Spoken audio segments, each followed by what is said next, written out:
Bienvenue à la Bible en un an. Pour rester connecté, rendez-vous sur réveilquebec.com ou sur Instagram. Et maintenant, voici l'évangéliste Emmanuel Wallet. L'Évangile selon Marc, chapitre 12.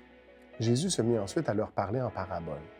Un homme planta une vigne, il l'entoura d'une haie, creusa un pressoir et bâtit une tour. Puis il la ferma à des vignerons et quitta le pays. Au temps de la récolte, il envoya un serviteur vers les vignerons pour recevoir d'eux une part du produit de la vigne. S'étant saisis de lui, ils le battirent et le renvoyèrent à vide. Il envoya de nouveau vers eux un autre serviteur. Ils le frappèrent à la tête et l'outragèrent. Il en envoya un troisième, qu'ils tuèrent, puis plusieurs autres qu'ils battirent ou tuèrent.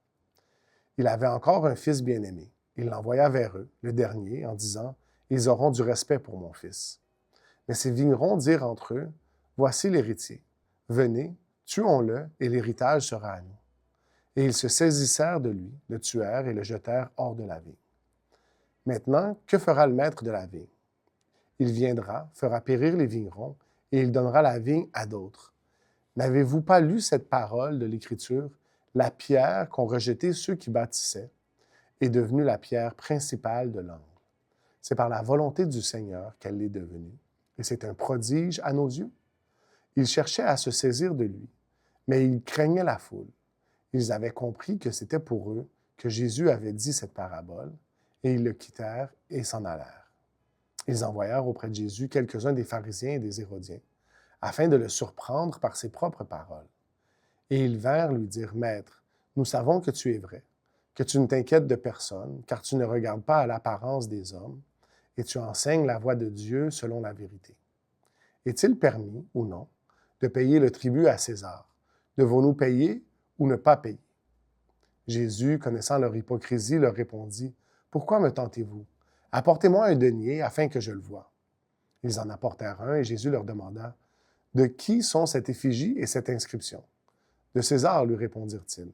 Alors il leur dit, « Rendez à César ce qui est à César et à Dieu ce qui est à Dieu. » Et ils furent à son égard dans l'étonnement. Les Sadducéens, qui disent qu'il n'y a point de résurrection, vinrent auprès de Jésus et lui firent cette question. « Maître, voici ce que Moïse nous a prescrit. Si le frère de quelqu'un meurt et laisse une femme, sans avoir d'enfant, son frère épousera sa veuve et suscitera une postérité à son frère. Or, il y avait 7 frères. Le premier se maria et mourut sans laisser de postérité. Le second prit la veuve pour femme et mourut sans laisser de postérité. Il en fut de même du troisième, et aucun des 7 ne laissa de postérité. Après eux tous, la femme mourut aussi. À la résurrection, duquel d'entre eux sera-t-elle la femme? Car les 7 l'ont eue pour femme. Jésus leur répondit, « N'êtes-vous pas dans l'erreur parce que vous ne comprenez ni les Écritures, ni la puissance de Dieu? Car à la résurrection des morts, les hommes ne prendront point de femmes, ni les femmes de mari, mais ils seront comme les anges dans les cieux. Pour ce qui est de la résurrection des morts, n'avez-vous pas lu dans le livre de Moïse ce que Dieu lui dit à propos du buisson? Je suis le Dieu d'Abraham, le Dieu d'Isaac et le Dieu de Jacob. Dieu n'est pas Dieu des morts, mais des vivants. Vous êtes grandement dans l'erreur. » Un des scribes qui les avait entendus discuter, sachant que Jésus avait bien répondu aux Sadducéens, s'approcha et lui demanda, « Quel est le premier de tous les commandements? » Jésus répondit, « Voici le premier. Écoute, Israël, le Seigneur notre Dieu est l'unique Seigneur. Et tu aimeras le Seigneur ton Dieu, de tout ton cœur, de toute ton âme, de toute ta pensée et de toute ta force. Voici le second. Tu aimeras ton prochain comme toi-même.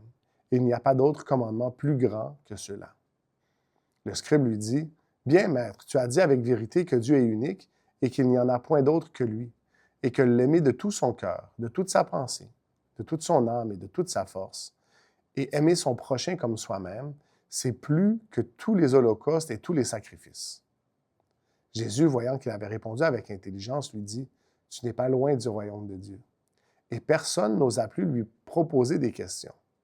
Jésus, continuant à enseigner dans le temple, dit, « Comment les scribes disent-ils que le Christ est fils de David? David lui-même, animé par l'Esprit Saint, a dit, « Le Seigneur a dit à mon Seigneur, assieds-toi à ma droite, jusqu'à ce que je fasse de tes ennemis ton marchepied. » David lui-même l'appelle Seigneur. Comment donc est-il son fils? et une grande foule l'écoutait avec plaisir. Il leur disait dans son enseignement, « Gardez-vous des scribes qui aiment à se promener en robe longue et à être salués dans les places publiques, qui cherchent les premiers sièges dans les synagogues et les premières places dans les festins, qui dévorent les maisons des veuves et qui font pour l'apparence de longues prières. Ils seront jugés plus sévèrement. » Jésus, s'étant assis vis-à-vis du tronc, regardait comment la foule y mettait de l'argent. Plusieurs riches mettaient beaucoup. Il vint aussi une pauvre veuve. Elle y mit 2 petites pièces, faisant un quart de sou. Alors Jésus, ayant appelé ses disciples, leur dit, « Je vous le dis en vérité, cette pauvre veuve a donné plus qu'aucun de ceux qui ont mis dans le tronc. Car tous ont mis de leur superflu, mais elle a mis de son nécessaire, tout ce qu'elle possédait, tout ce qu'elle avait pour vivre. » Exode, chapitre 28. Fais approcher de toi Aaron, ton frère et ses fils, et prends-les parmi les enfants d'Israël pour les consacrer à mon service dans le sacerdoce. Aaron et les fils d'Aaron, Nadab, Abihu, Éléazar et Ithamar. Tu feras à Aaron ton frère des vêtements sacrés pour marquer sa dignité et pour lui servir de parure. Tu parleras à tous ceux qui sont habiles, à qui j'ai donné un esprit plein d'intelligence, et ils feront les vêtements d'Aaron afin qu'ils soient consacrés et qu'il exerce mon sacerdoce. Voici les vêtements qu'ils feront. Un pectoral, un éphod, une robe, une tunique brodée, une tiare et une ceinture.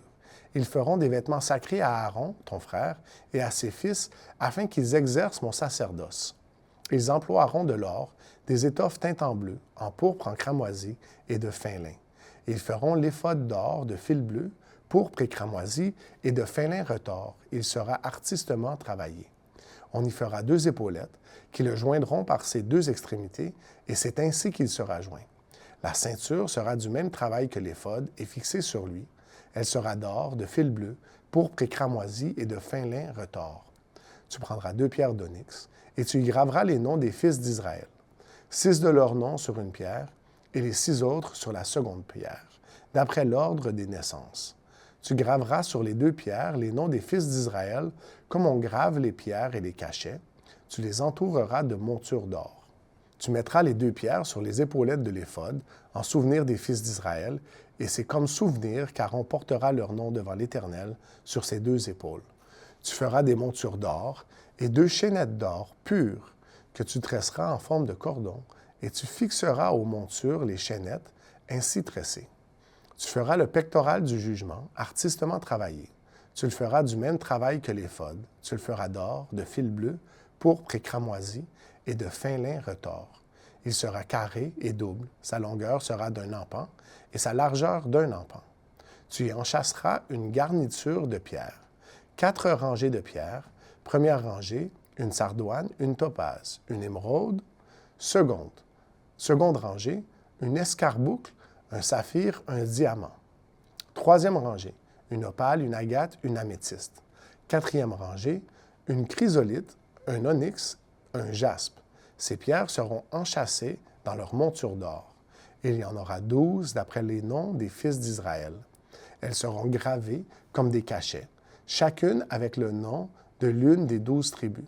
Tu feras sur le pectoral des chaînettes d'or pures, tressées en forme de cordon. Tu feras sur le pectoral 2 anneaux d'or et tu mettras ces 2 anneaux aux 2 extrémités du pectoral. Tu passeras les 2 cordons d'or dans les 2 anneaux aux 2 extrémités du pectoral. Et tu arrêteras par devant les bouts des 2 cordons aux 2 montures placées sur les épaulettes de l'éphod. Tu feras encore 2 anneaux d'or que tu mettras aux 2 extrémités du pectoral sur le bord intérieur appliqué contre l'éphod. Et tu feras 2 autres anneaux d'or que tu mettras au bas des 2 épaulettes de l'éphod. Sur le devant, près de la jointure, au-dessus de la ceinture de l'éphod. On attachera le pectoral par ces anneaux de l'éphod avec un cordon bleu, afin que le pectoral soit au-dessus de la ceinture de l'éphod et qu'il ne puisse pas se séparer de l'éphod. Lorsque Aaron entrera dans le sanctuaire, il portera sur son cœur les noms des fils d'Israël gravés sur le pectoral du jugement pour en conserver à toujours le souvenir devant l'Éternel. Tu joindras au pectoral du jugement l'Urim et le Thummim, et ils seront sur le cœur d'Aaron lorsqu'il se présentera devant l'autel. Ainsi, Aaron portera constamment sur son cœur le jugement des enfants d'Israël, lorsqu'il se présentera devant l'Éternel. Tu feras la robe de l'éphod entièrement d'étoffe bleue. Il y aura au milieu une ouverture pour la tête, et cette ouverture aura tout autour un bord tissé, comme l'ouverture d'une cotte de maille, afin que la robe ne se déchire pas. Tu mettras autour de la bordure, en bas, des grenades de couleur bleue, pourpre et cramoisie, entremêlées de clochettes d'or. Une clochette d'or et une grenade, une clochette d'or et une grenade sur tout le tour de la bordure de la robe. Aaron s'en revêtira pour faire le service quand il entrera dans le sanctuaire devant l'Éternel, et quand il en sortira, on entendra le son des clochettes, et il ne mourra point. Tu feras une lame d'or pure, et tu y graveras comme on grave un cachet, sainteté à l'Éternel. Tu l'attacheras avec un cordon bleu sur la tiare, sur le devant de la tiare. Elle sera sur le front d'Aaron, et Aaron sera chargé des iniquités commises par les enfants d'Israël. En faisant toute leur sainte offrande, elle sera constamment sur son front devant l'Éternel, pour qu'il leur soit favorable. Tu feras la tunique de fin lin, tu feras une tiare de fin lin, et tu feras une ceinture brodée. Pour les fils d'Aaron, tu feras des tuniques, tu leur feras des ceintures, et tu leur feras des bonnets pour marquer leur dignité et pour leur servir de parure. Tu en revêtiras Aaron ton frère et ses fils avec lui.